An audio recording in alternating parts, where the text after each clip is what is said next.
अस्सलामुअलैकुम, welcome back to my YouTube channel. Hope you all are fine.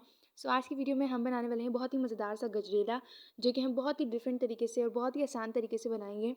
तो जिन लोगों ने अभी तक चैनल सब्सक्राइब नहीं किया वो चैनल को ज़रूर सब्सक्राइब कर लीजिए, क्योंकि ये ईजी सी रेसिपीज़ हम आपके लिए लाते हैं। चैनल को भी आप ज़रूर सब्सक्राइब कर लिया करें। तो चलिए वीडियो को स्टार्ट करते हैं और देखते हैं हम आज गजरेला किस तरीके से बनाते हैं। बिस्मिल्लाहिर्रहमानिर्रहीम। यहाँ पे हमने ले लिए हैं 1 कप टोटा चावल, जिसे हमने 3 से 4 बार अच्छे तरीके से धोकर हमने इसे 1 घंटे के लिए भिगोने के लिए रख दिया था। और यहाँ पे है हमारे पास तकरीबन आधा किलो गाजर, जिसे अभी हम कद्दूकश कर लेंगे। यहाँ पर हमने ले लिया है 2 लीटर फ्रेश मिल्क, जिसको अभी हम बॉयल आने तक पकाएंगे। जब तक इस पे बॉयल नहीं आता हम इसका वेट करेंगे। तो यहाँ पे हमारे दूध पे बॉयल आना स्टार्ट हो चुका है। यहाँ पर दूसरी तरफ हमने चावल जो अपने भिगो के रखे थे, तकरीबन 1.5 घंटे तक हमने इसे भिगोया है। यहाँ पर हमने ये नया चावल लिया है, नया टोटा लिया है। हम यहाँ पे पुराने चावल यूज़ नहीं करेंगे, क्योंकि इससे हमारी खीर का जायका अच्छा नहीं आता। तो इसलिए हम यहाँ पे कोशिश करिएगा कि हम यहाँ पे नया चावल ही यूज़ करें। अब ये चावल हम यहाँ पे अपने दूध में शामिल कर देंगे।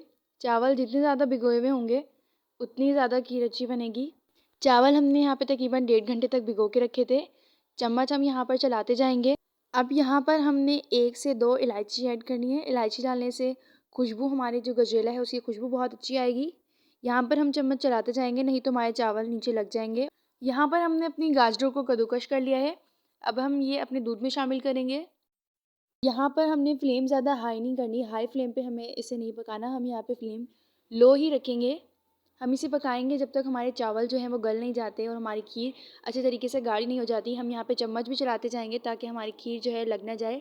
इससे इसका टेस्ट ख़राब हो जाएगा अगर ये नीचे लग जाएगी। तो हम यहाँ पे चम्मच भी चलाते जाएंगे साथ साथ। सो यहाँ पे हमारी खीर गाढ़ी होनी स्टार्ट हो चुकी है। अब इस स्टेज पे हम यहाँ पे 1 कप चीनी ऐड करेंगे।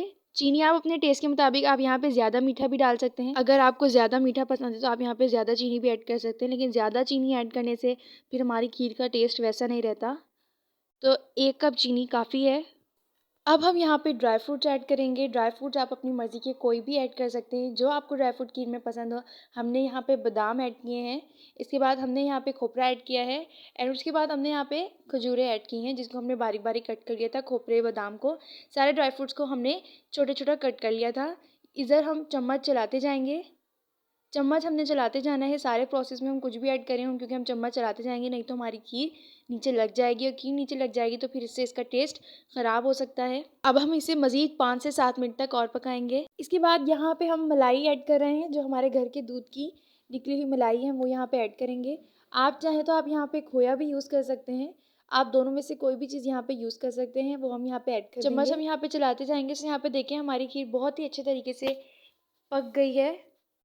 तकरीबन आधे घंटे में आप इस खीर को अपने घर में तैयार कर सकते हैं। सो अल्हम्दुलिल्लाह यहाँ पे हमारा गजरेला रेडी है, जो कि बहुत ही मज़ेदार बना है।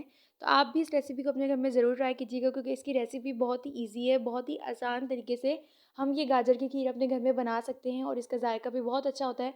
तो आपने इस रेसिपी को अपने घर में ज़रूर ट्राई करना है। और अगर वीडियो अच्छी लगी तो वीडियो को लाइक भी कर दीजिएगा और चैनल को सब्सक्राइब भी कर दीजिएगा। तो मिलते हैं न्यू वीडियो में किसी अच्छी सी रेसिपी के साथ। तब तक के लिए अल्लाह हाफ़िज़।